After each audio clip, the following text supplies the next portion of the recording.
Hello, everybody. We'll be going soon. We have a few hundred people registered. There's 23 you on, about 20 of you on right now, but we will be starting in a couple minutes. We'll give it a couple minutes for people to trickle in. Very excited to have you all here for this amazing webinar with two incredible experts and leaders in the space. I am assisted today. I'll talk about it more, but I'm assisted today by our environmental justice fellow Axel Herrera, uh, who is helping us do our III work more generally. But we'll give it a couple minutes before we start.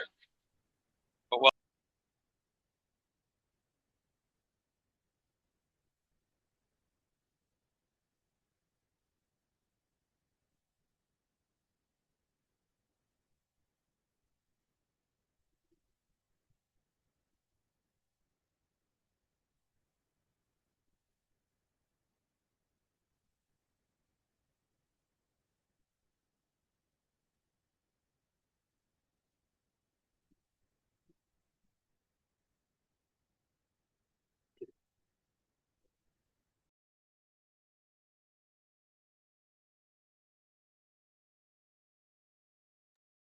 Michael, I believe you're muted right now.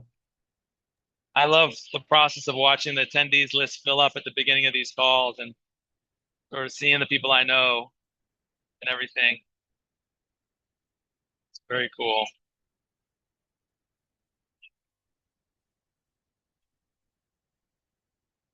Shout out to everybody, all our allies and friends. Hi, everybody. Thanks for joining. We have about 360 people registered. So we have about 42 on right now. So we'll wait maybe till we have a mass of 50 or 60 and then get started. But very excited to be with you all, everybody. Thank you.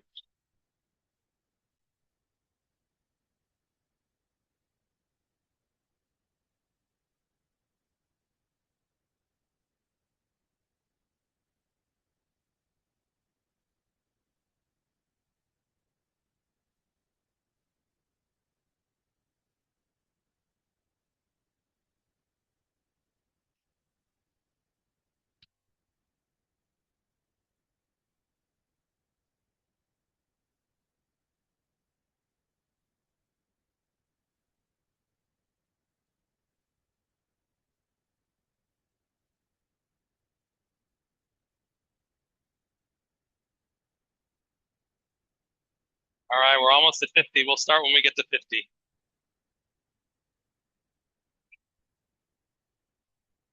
Those of who've just joined, we have about 360 people registered for the webinar, so we're just waiting till we have a kind of a little bit of we're very close, one away, and we'll get started.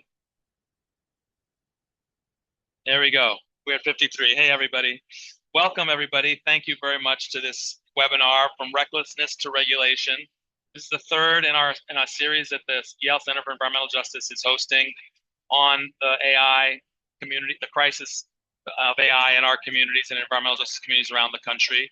The first one was called False Urgency, False Something Else, but it was with John Kumi and Justin and KeShaun's brother, Justin Pearson, talking both from a data perspective and from a community perspective and legislative perspective about the false promises and urgency. The second one was on innovating and regulating our way out of the problem. And this one is really going to focusing on the energy and water regulatory dimensions of the crisis. Um, and we're gonna and we have two amazing guests who I'll introduce in a second. Our program is co-led by our environmental justice fellow Alex Herrera Ramos, who will be facilitating the Q&A section. And so please put your questions into Q&A during the session, and we will be opening the floor to questions probably about 40 minutes in, with about 20 minutes left in the webinar. So there'll be room for about 20 minutes of Q&A. And we'll get started. So I'm Michel Gelobter. I'm the Executive Director of the Yale Center for Environmental Justice. We work across a wide variety of issues: Indigenous programs, climate justice, classical environmental justice, and energy justice work. And we have a very active our AI program. We really started actually about 2 years ago building AI to help communities build power, and very quickly understood also that there was a lot of reluctance to use AI and a lot of concern about what AI was doing to communities. And so started this webinar series as well to work with the communities, to help the communities we work with activate and mobilize around these issues. Um, and we're very excited to have everybody here today. Please feel free to check out our website and the AI section there, where you'll both see tools we've built to help communities build power with AI, as well as the recordings of our prior webinars, um, and that you can check out for quite a bit of detail about how to engage in the struggle and how to protect and mobilize around bad AI deployment in our communities. With that said, I want to introduce our two speakers. Um, David Lapp, who is a regulator in the state of Maryland and works very hard on representing consumers in the regulatory process with respect to the pricing and other impacts that AI is having on them. And KeShaun Pearson, who is one of the leaders in the struggle against XAI in Memphis, Tennessee, um, and one of the really, as he'll describe, one of the leaders in one of the more difficult and frontline situations underway today. So with that, I want to start. Our goal really is both for you to hear about the specifics of how to approach and think about regulating these facilities, getting them under control, and then really to take questions and answer the questions you have. So I will start with David and ask him if he could to give a brief overview of his background and current work, and then how in his position he's been able to take on the recklessness of AI and data center build out from the perspective of the utility regulators, and who are some of the core regulatory entities he's engaged with or that communities should engage with in the process. And then we'll go on to KeShaun's perspective on this issue. So David, over to you. Thank you. All right. Well, thanks for having me. Thanks to the center for putting this on. Um, Slight modification to the introduction there. I'm not a regulator. I'm a consumer advocate. So our office is the Office of People's Counsel of Maryland, and we're really the ratepayer advocate. Our job is to advocate for residential, in particular, utility customers. And so we do our work before our Maryland State Public Service Commission, federal regulators, our regional entity that runs the regional markets and does transmission planning. That's called PJM in the 14 jurisdictions, 13 states plus DC that we're in. Um, and we also do a lot of work before our Maryland legislature as well. So my history is in regulation. I spent a long time in utilities, spent some time away regulating, working on regulation of tobacco companies and litigating with tobacco companies, and really just my career has been really working to act as a check against powerful corporations and trying to keep regulation up and law up with rapidly changing industry developments. And that's what we're seeing here with data centers. And regulation is even more sort of daunting when you deal with utilities. They're monopolies.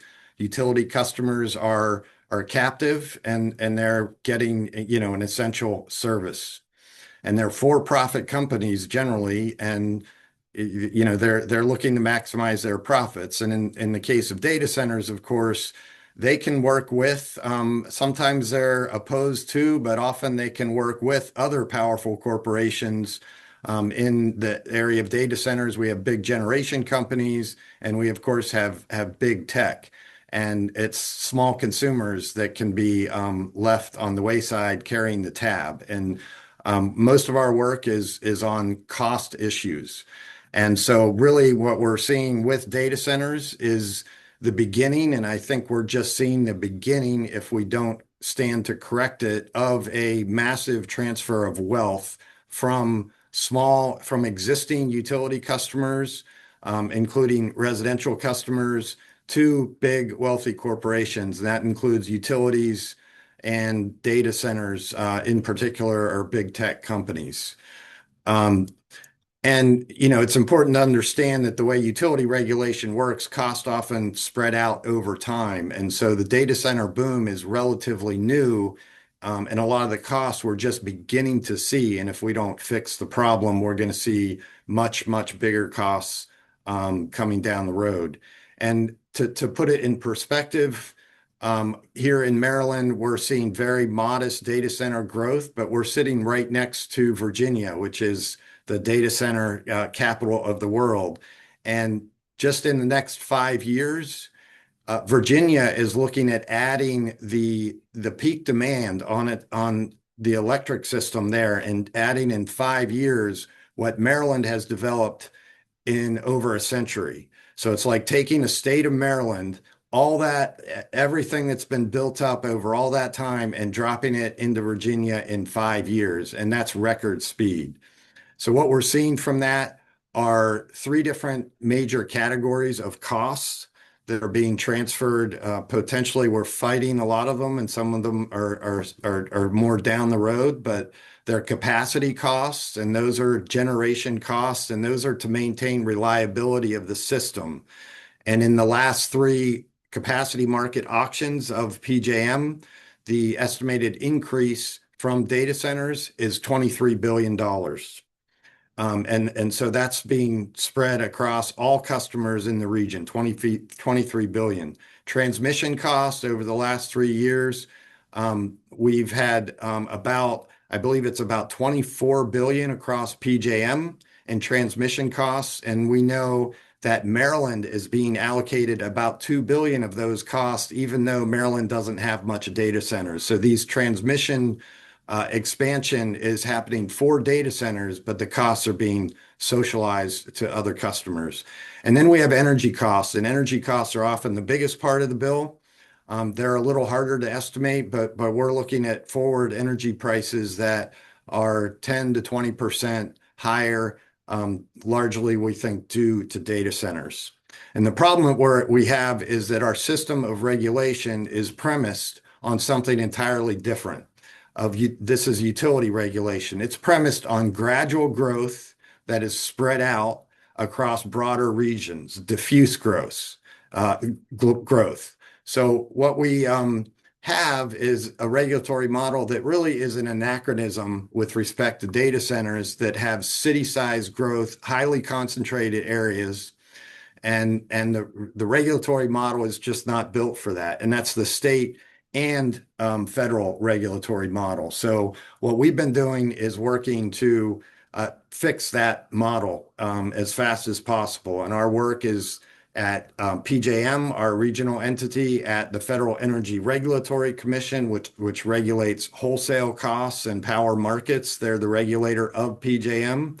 And then in the state at our Public Service Commission, where we're working on developing a set of rules to interconnect data centers to the system.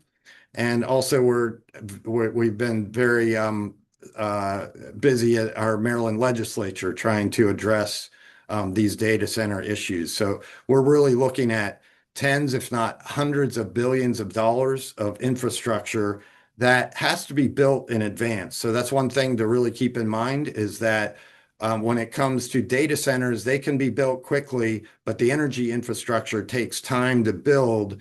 And what we're seeing is a lot of what we think is a lot of speculation. There's a lot of real data center growth, but a lot of speculation. And the problem is that the way utilities earn money is by spending more money. I'm not going to get into how utilities recover their money, but it's counterintuitive, but the more they spend on capital projects, the more they grow their profits. So they actually have a little bit of incentive or a big incentive to overstate the forecasts of data center growth. And so, and that causes the need for lots of infrastructure, which they then recover. And if those data centers don't show up or they don't show up as projected, those costs can fall to existing customers. And so that's a big risk that we're really concerned about infrastructure that becomes unnecessary that then existing customers get hit with. And I think I'm probably about at my time, so I'll stop and we can talk more. I think you're muted. Thank you, David. It's important to say that this happened before in the late 90s, and that the energy crises, the collapse of Enron is one symptom of it. They were bad in lots of ways, but There were tens of billions of dollars taken out of consumer pockets with the overbuild over a similar hype on data centers in the late 90s. This hype is other level, Yep, even compared to that. So there is exactly. a Yep. this over hype and this overbuilding. The energy companies have that incentive of profit making to grow faster. The data center companies, there's a classic rule in environmental regulation that polluters will always overstate what they're going to pollute because it gets them more leeway down the road. So the companies themselves are overstating their needs. And then when that collapses, the consumer is held holding the bag, and it's not a minor bag; it's a really big bag. So thank you for that, David. I want to pass it on to KeShaun Pearson, who's really at the front line of one of the communities that are seeing companies really bypass every possible regulation to zoom forward with AI growth. And thank you for being here. And KeShaun, tell us a little bit about how you're dealing with the recklessness and the regulations needed to deal with them. Yeah. So just to give everybody an overview of what has happened. Can I just say, I Uh, forgot to say Happy Earth Day, everybody. KeShaun's beautiful green tie reminds us. This is yes, our day. This is our Earth's Day, at least in America, in the United States. that's And right. we are grateful for our planet, our beautiful planet today. And this conversation hopefully will help us make it more beautiful. So back to you, KeShaun. Thank you for reminding us with that beautiful tie. Thank you, Michael. I appreciate it. And then also just thank you to the Yale Center for Environmental Justice. Thank you, Axel, and thank you, David, for your expertise as well. In Memphis, we are dealing with the worst the worst data center with XAI. Its ownership is terrible, if you ask me. But the real issue is how XAI has been able to move with such velocity, moving past regulations that we know have been installed and instilled to protect us. The Clean Air Act is a real thing. The Clean Water Act is a real thing. And organizations, data centers, corporations of all kinds should be following these rules and paying attention and following the ramifications of what should be satisfied in order to move forward with these projects. What we are seeing is that XAI has not, will not, and doesn't plan to do anything of that nature.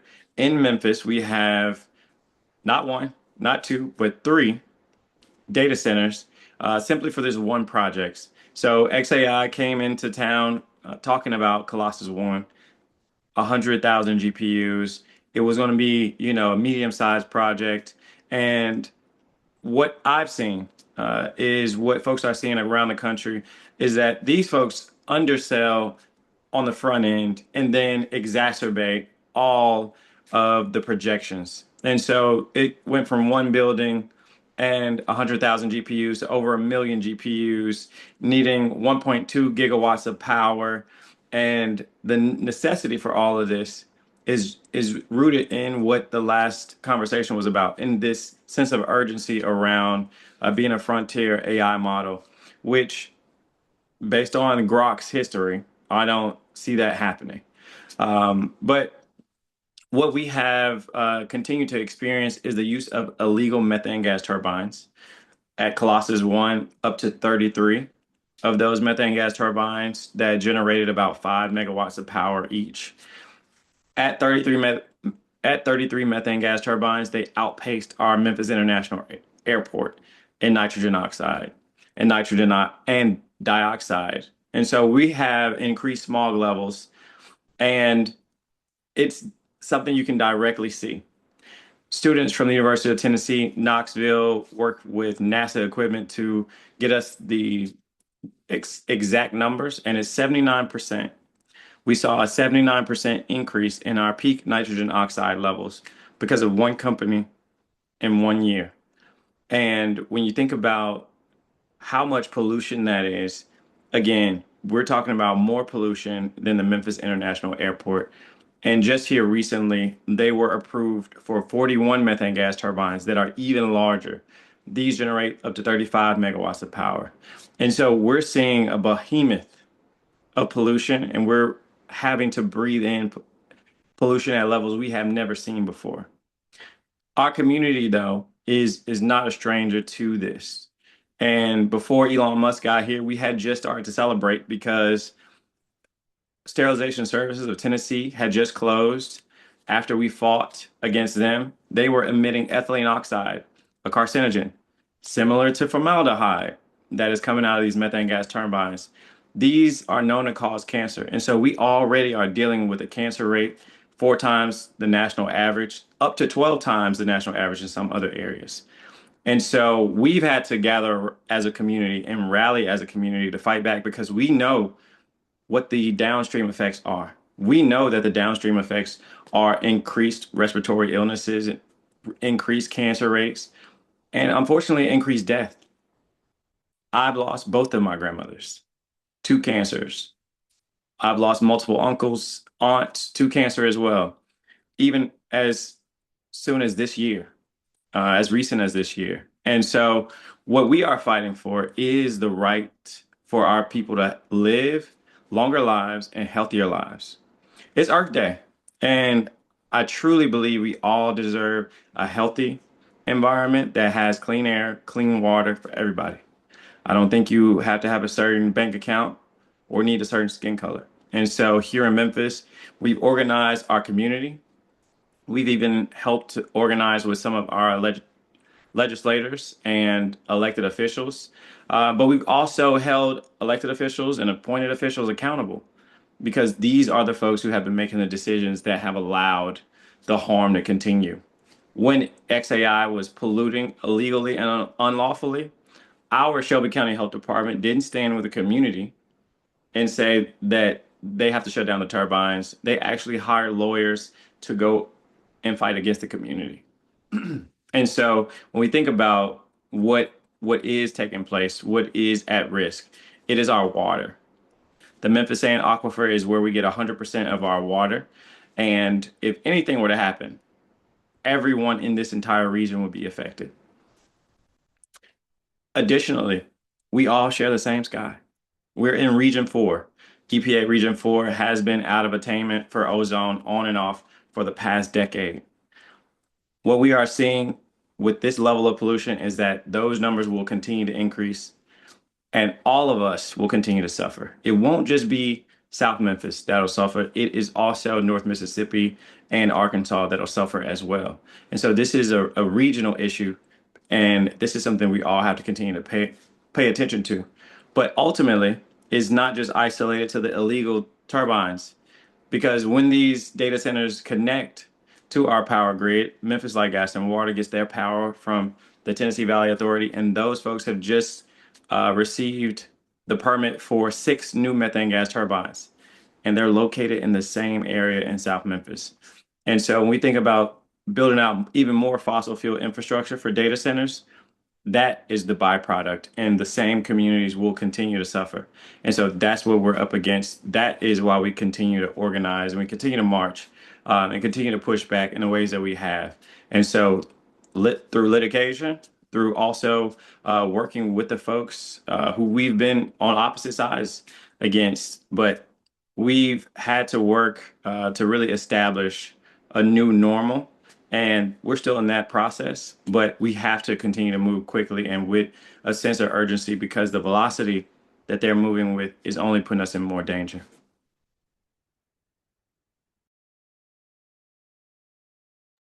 You're on mute again. Thank you, KeShaun. I want to ask both David and KeShaun are also they're also winning a little bit. They're both in venues where they're actually successfully pushing back and innovating on how to get these folks under control. And I want to ask you both for examples of that. But KeShaun, you mentioned frontier models a little bit, right? That's a little bit of what the justification for this urgency is. Can you break that down a little bit for our audiences, like what the meta justification is that these companies are using for this urgency and recklessness? Yeah. Just overview is there are so many AI companies that popped up overnight once the technology was moved forward and made available to most folks. The largest players in this are Meta, OpenAI. Some folks include XAI and Google with DeepMind. And so these are the folks who are at the frontier of the technology. and produce the most cutting edge research around artificial intelligence. I would say autonomous informatics or some other name. AI is just super fancy, but these frontier models are basically the most powerful models that you can find and the most impactful as it pertains to how many folks that they can reach. And so the urgency is around who is going to be the winner, quote unquote, of the frontier model race. And that is why they want to continue to build out at such a scale, at such a rate, and continue to just bypass laws. XAI and Elon Musk have openly said their motto is to move fast and break things, including the environment, including folks' health, right? And that I think is not being stated enough. What they are breaking in an effort to become a part of, one of these frontier AI models. Yeah, these really big models, they think there's going to be some kind of takeoff or breakthrough, and they're racing for it. But that also could eventually lead to the collapse because, not all of them are going to get there. And like you're saying, XAI is messing up a lot. The other thing I think it's happening and it's under the narrative is there's sort of, as David had pointed out, the utility incentives to build because that's how they get paid is building. There are the data companies who are facing this frontier model pressure. But I think behind it all, we also see the nuclear and the fossil fuel industry putting up a lot of smoke to make it seem like, oh, we're back and we have to be here. You've seen tech leaders who were previously very green, like Eric Schmidt, former CEO of Google, saying that climate change is nothing now compared to what we have to do for AI. And the fossil fuel industry is riding pretty underneath all this pretty hard to claim that this is why we got to keep burning more stuff as a way to power our world. So let me just ask, David, tell us a little bit about one of the places you're hopeful or one of the places you've been pushing that has pushed back and been able to be victorious. And I know, KeShaun, you have, I think David's experiences are mostly on pricing and market, but you have experiences with respect to actual environmental regulation and concessions that you've been able to start wresting from these companies. Give us some of those examples if you could. David, go ahead first. Yeah, I mean, I think we've had a lot of success in raising the profile of a lot of issues. It's hard to, it's an ongoing struggle, and with lots of moving pieces. So I can't say that, anything is conclusively done or, we had success with others in our legislature. We had last year, we had a data center set of rules, what we call a tariff for a rate class for data centers, which is intended to make sure data centers that are located in Maryland pay their full freight and also have some like collateral, some skin in the game before infrastructure is built for them. So we're working before our Public Service Commission on that. But last year that applied to a data center of 100 megawatts, which is massive. And this session, we got that reduced to 25 megawatts. So, that's one specific success that, we pushed for along with others. The 100 wouldn't have done to be very clear, much. To be clear, you basically forced any data center using more than 25 megawatts to have a build plan that paid its own way.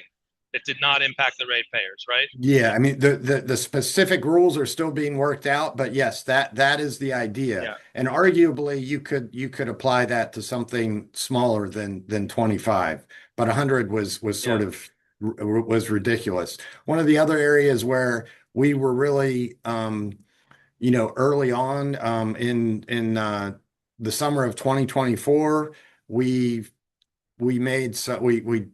took some action at PJM and really highlighted the issue of speculative data center forecasts. And PJM in particular has accepts largely, not entirely, but largely what the utilities tell them about their load projections for data centers. And I mentioned the Virginia example earlier, but if you go out to 2046, PJM is projecting more than 80,000 megawatts of data center growth. PJM itself now, its load is about 160,000. So it's looking at a 50% increase. And if you think about this is states from Illinois to Pennsylvania, New Jersey, Maryland, Virginia, it's a big area, the biggest um, regional organization, I believe, in the world.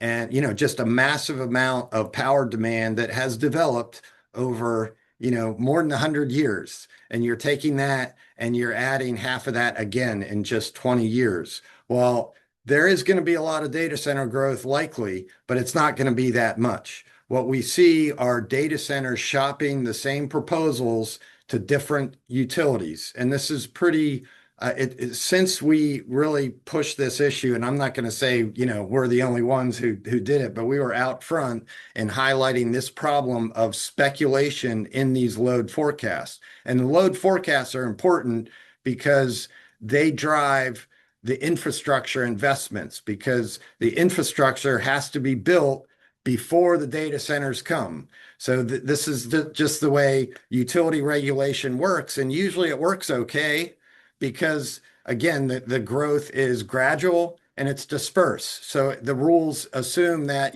sort of everybody benefits from this and we can spread the costs out and that's all fair. Well, it's no longer fair with data centers. And when you have these wildly speculative forecasts, those infrastructure investments are going to be way, way bigger. If Microsoft, for example, is shopping the same data center in Virginia and New Jersey and Illinois and Pennsylvania, all those utilities might count that same data center in their forecast, and then all those customers are going to be paying for that infrastructure. Yeah.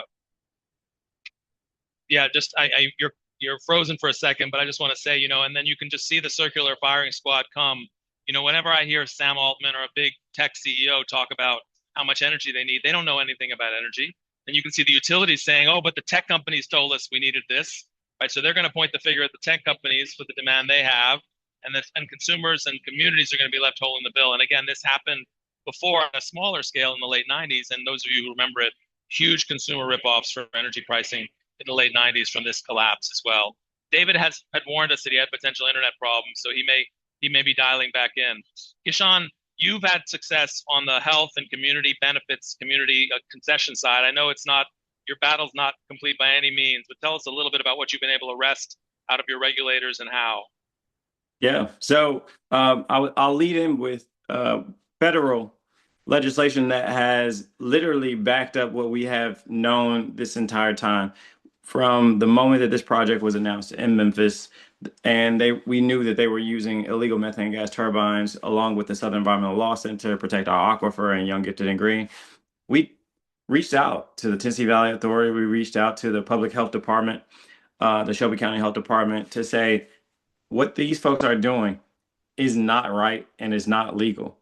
And it's taken 2 years, but in January of this year, the EPA did side with us in stating that these mobile turbines that these folks have tried to say, follow some type of loophole, there was never a loophole for this. The amount of pollution and the size of these turbines never qualified. And that was made even more clear about how it was outside of the rules of the Clean Air Act that XAI was operating. And so that was a huge win federally that took place for us in January. In addition to that, last August, City of Memphis Mayor Paul Young moved forward legislation for a community benefits ordinance. Now, community benefits agreements we hear about often. It's usually between the community and a corporation or business or a government agency, and they come to an agreement about how to move forward with a project or an idea. This is a little bit different. So the community benefits ordinance essentially takes some of what the city would recoup as property taxes and then uses that fund for a community project. And so we've now created, after lobbying for it, because it was not in the original resolution and really not in the original plans for this document. It truthfully was an attempt to buy some goodwill after seeing how detrimental this decision really was. And part of the detriment of this decision was looking at infrastructure issues like what David was alluding to, with folks building out infrastructure and then leaving it, and the cost having to be put on the community. We have a specific example here. Maybe 3 weeks ago, XAI was supposed to build a water reuse facility. They told us they're going to indefinitely pause it. Right. And so now the infrastructure is there, the water barrels are there, concrete's on the ground. Right. But this project is basically nixed. And so who's going to pay the fines for it to be remediated? That will fall onto us. Right. And so this is real time what it looks like when these projects continue to fail. We pay the cost. And so what we lobbied for was for this fund, a part of the community benefits ordinance was that we have a community advisory board where the community actually has some governance and can have some influence on where the money goes. Because what we know is if the city was able to say where the money goes, it was going to go to the same places that it always goes. And it never was going to affect directly the community. And so as a part of the community benefits ordinance, we passed an amendment to get a community advisory board, and happy to announce that the chairman of that board is me.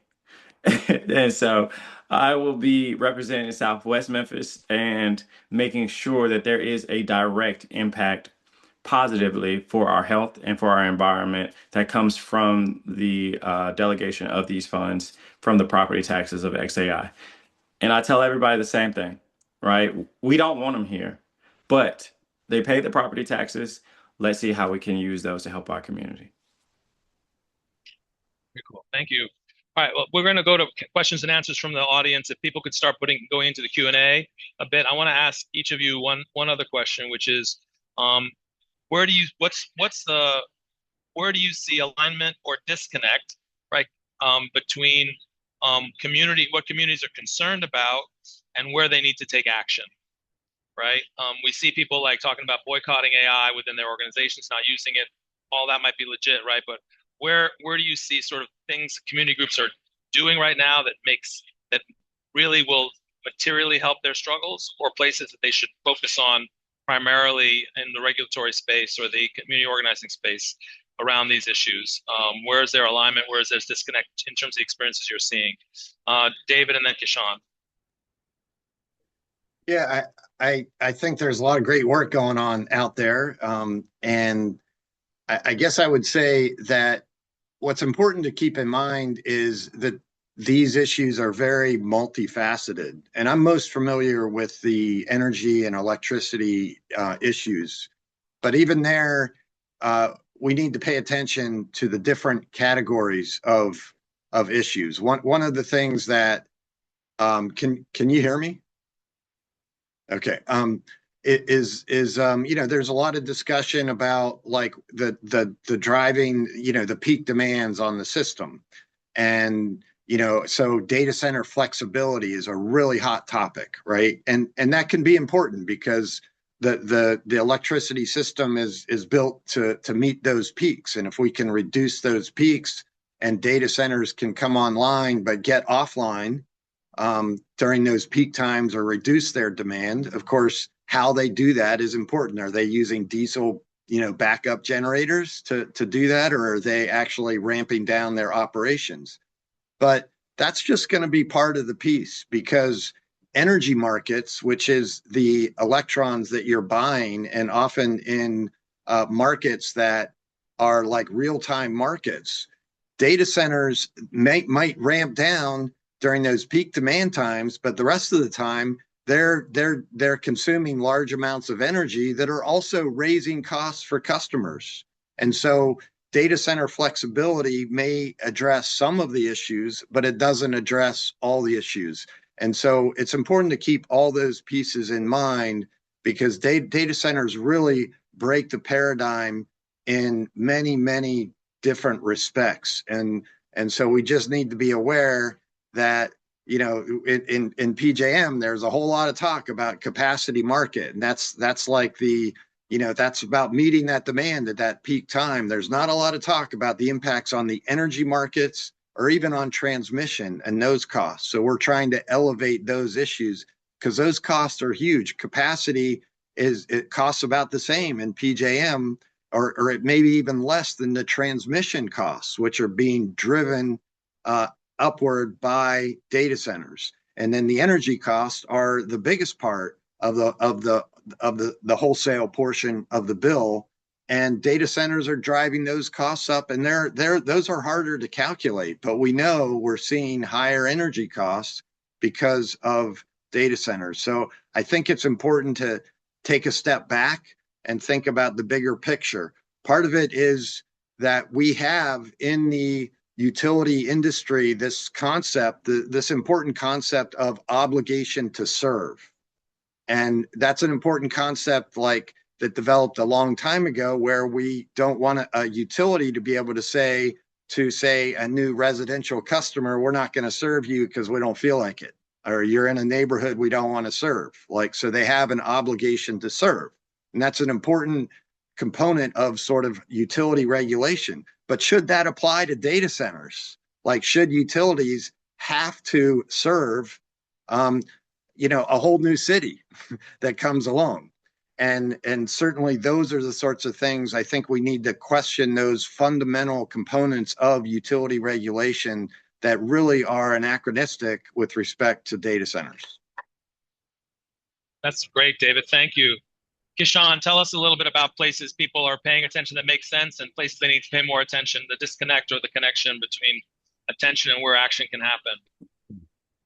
I think so often we talk about data centers and it becomes like a environmental issue only, where we're focused on maybe just the water impacts or maybe the pollution impacts for our air.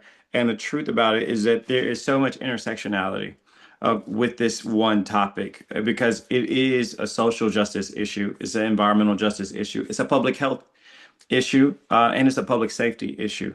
Because when you think about the AI product in and of itself, the surveillance uses, when you think about the non-consensual images that XAI has pushed out, you have to also take into effect, how our communities are being directly affected by engaging with these products. At the same time, the environmental injustice that these projects present, because there is no proof in these projects. We've never seen this type of hyperscaling across the country out of anything outside of the oil industry, right? And so in dealing with that, we have to be sure to make sure that it is a connected issue and is interconnected and interwoven into how we advocate, that we don't just push it off as, this is just a water issue, this is just an energy issue, this is just a environmental issue. It is all of our issue, because we are all being affected in some way. So the intersectionality is something that I do want to see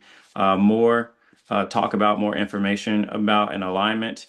But I do see a lot of a pushback. And so a lot of legislation is moving forward. Maine, thank you to State Representative Sachs, who spoke today on Democracy Now! Before I did, and talked about how they passed a moratorium on data centers for, I believe, the next 3 years, right? So it's not permanent, it's temporary, but it allows guardrails to be placed and it slows the velocity of these damaging projects down. And so I see a lot of alignment there, and do want to see continued alignment as pertains to intersectionality. Thank you, KeShaun. And just there are, I think now 17 states that have moratoria in place. So communities are doing something out there right now to slow this down and to dampen the hysteria for sure. So with that, I'm going to let Axel, who's been looking at the Q&A box, pose some questions from our audience to our wonderful speakers. Thank you, Michael. Yeah, so we have plenty of engagement. For those of you who haven't submitted a question, please feel free to use the Q&A function. If you see a question that resonates with you, please upvote it. We might not be able to get to all of them, but we'll try. And so one of the main ones that was posted early pertains to water. And so it's addressed specific to KeShaun, but feel free to chime in, David. They would love to hear more about the water issues that are being seen with XAI and any specific items that relate to pollution with the water, and what are ways that it's being addressed. Okay. Okay. So trying to figure out where to start. So we get all of our water from the Memphis Sands aquifer, which is below our feet. Right at this exact moment, from the records that we've seen, XAI, that the Colossus 2 facility is using millions of gallons every week. And so what we know is that in our clay layer, and thankfully I'm on the board to protect our aquifer, so I know a lot of science around this. But ultimately, the one of the biggest issues is that with such a large drawdown of water that XAI is doing, there is also, as they pump the water up, there's a drawdown of toxic chemicals that are in our groundwater, that are leaching through the clay layer, that are headed directly toward the Memphis Sand aquifer. If this pollution meets the aquifer, then it contaminates all of our water. We get all of our water, 100%. Our businesses, our community, everybody gets their water, and the water is amazing. And so that is what's at stake. And what's being done is we are continuing to probe and ask XAI to, one, keep their promise with the water reuse facility and get it back up and running. It is a huge project that will alleviate a lot of pressure from the Davis well field, and that is a well field that contains a lot of industry. And so if we want to protect our water, we have to alleviate the stress on that well field. And that looks like finishing the job. And so that's what's being done in this exact moment. There is more to come as it pertains to water regulation. And so Protect Our Aquifer and other water organizations are working directly with the Shelby County Groundwater Board on how to make those protections real. Thank you. And then the next one that comes up is actually helpful because I think this is part of what we are trying to do with the center. We have a participant ask for recommendations for resources and readings that clearly lay out some of these fundamental structures of how data center and utility risks are at play. I would argue we're trying to do that in this space for sure. And so, but for someone who's trying to work to build AI literacy and in their own institution organization, they'd love to know any resources or information that you, KeShaun, or David, or even you, Michael, think would be good places to start to build that literacy on how to advocate. I'm off mute, so I will just jump in. Yeah, and David's frozen, so go ahead. Okay.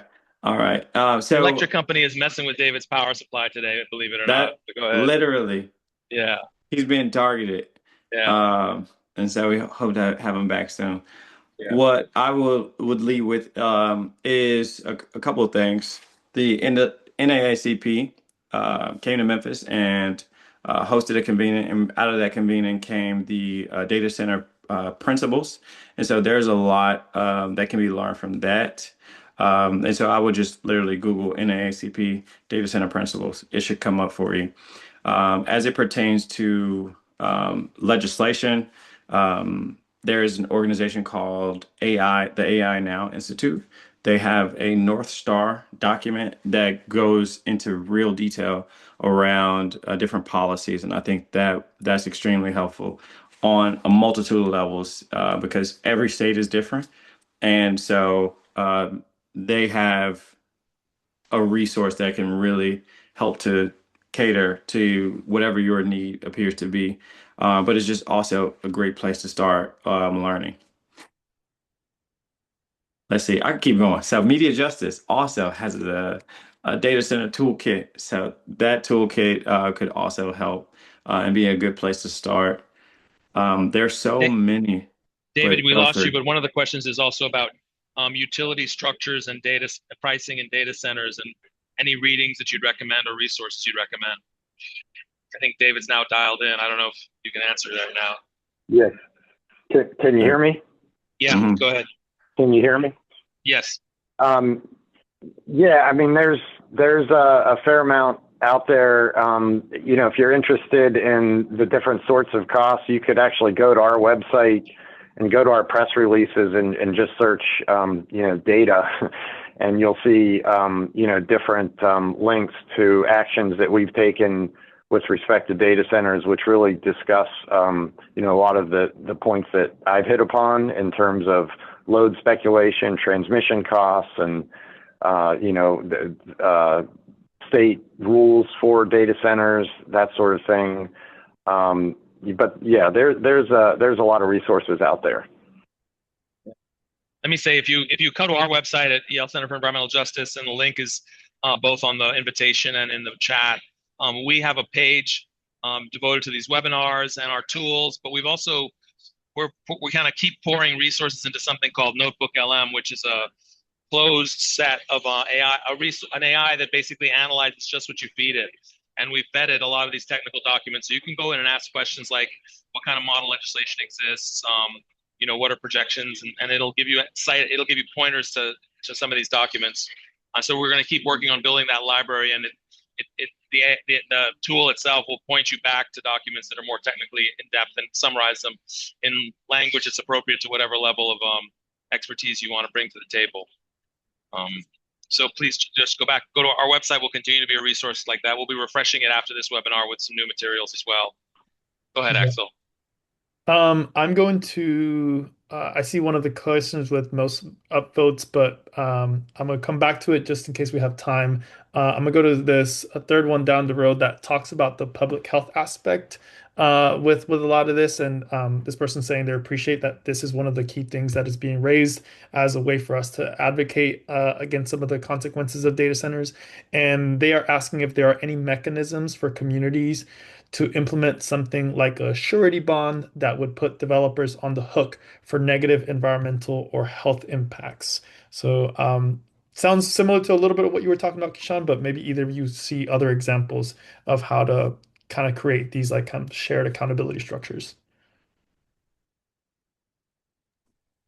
Yeah. So I know surety bonds are a type of financial vehicle.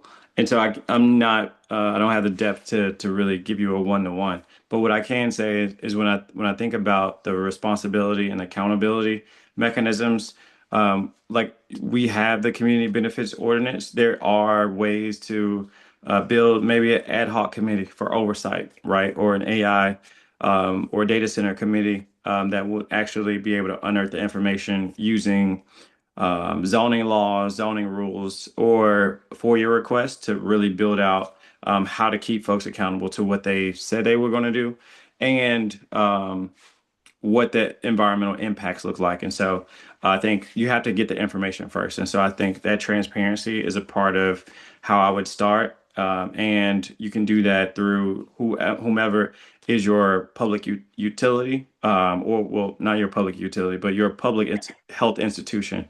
And so for us, it's our Shelby County Health Department. For you, it might be your state department, but those folks should be able to get the information that you need in order to hold these companies accountable to what they are promising. And so I think that's a good first step. Surety bonds and other financial vehicles, or even clawbacks, may be something that you can use when folks are purchasing land. But those are the options that I've seen done. I'll just add that it's really important to make sure that collateral, sureties, whatever, bond requirements, that they're tied to something that they can actually be enforced. I mean, there's a lot of moving around among different corporations, and I've seen this in my career, with tobacco companies. They're really good at setting up, LLCs and subsidiaries and moving things around, and you want to make sure that any of those legal it's all a good idea, but you want to make sure that they're enforceable, that there's a regulatory body that has jurisdiction, and the entity can't just disappear and take it with them or avoid the enforcement. So they're really good policies to have. You just want to make sure you're doing it right. We're down to the last 5 minutes. I'm going to ask KeShaun and Justin to give us last comments and just closing thoughts from you all about sort of things we recommend people do at this point in time as we wrap up. go ahead to KeShaun, and then we'll pass it on. Awesome. I would tell everybody, if you don't have a data center in your backyard like we do in South Memphis, you are still being directly affected by the proliferation of data centers throughout this country. It is affecting so much of what you see, what you hear, the air you breathe, and financially the projections of what our future will and can look like. And so please learn as much as you can. But ultimately, the most powerful tool is organizing people. Get your 5 people in your community, 5 people in your friend group, whomever, and learn more about what is happening and how it's having a direct effect on your community and in what ways, so that you can protect yourself if you don't have one and fight back if you do.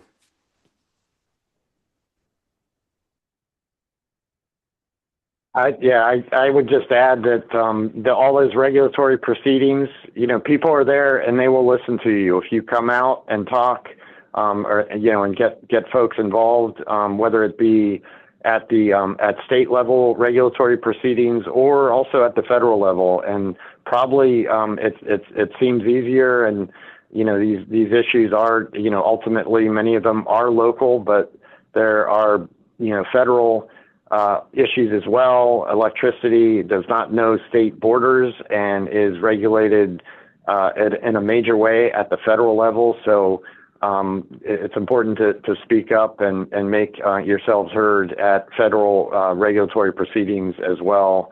And of course, there are your elected officials. Yeah. Well, thank you both to David and KeShaun.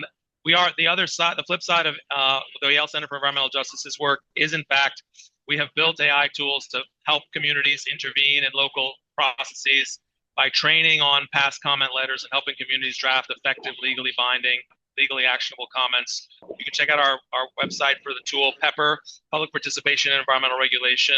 We've already worked with several community organizations to deploy local versions of those tools that help citizens do input to these regulatory processes that is rigorous and actionable and gives them greater standing in future court proceedings. So check that out. We're looking for partners to work with us to use those tools and to help us build them out in ways that are constructive for communities. I think KeShaun's point that we're all connected here, obviously we're all connected to the environment, but when you look at a grid like the one that David works in, where you add something to one piece, it's going to add a cost to everyone else's piece. The cost of transmission is 60% of the cost of energy in Boston, for example. It's not the cost of the energy, it's the cost of the transmission, which is being affected by these facilities as well. So we're really interconnected, both environmentally and infrastructure-wise, to these issues. So it's worth paying attention to across the board, stepping up, being part of it, and getting the answers you need to fight the fights you do in your communities. I want to thank our speakers. I want to thank the attendees. Over 80 people are still almost over 75 people are still on the line with us. Thank you all so much. Happy Earth Day. Go out and hug your neighbors, hug your beloved ones, hug the earth. Give my favorite. Somebody once answered to me, I asked, what's the right pronoun for the earth? And within a minute or two, somebody had answered we. That's the right pronoun for the earth, right? So let's all celebrate ourselves, each other, and the beautiful planet that supports us today. Thanks everybody for your participation. Stay tuned and stay engaged. Take care, everybody. Happy Earth Day. Happy Earth Day.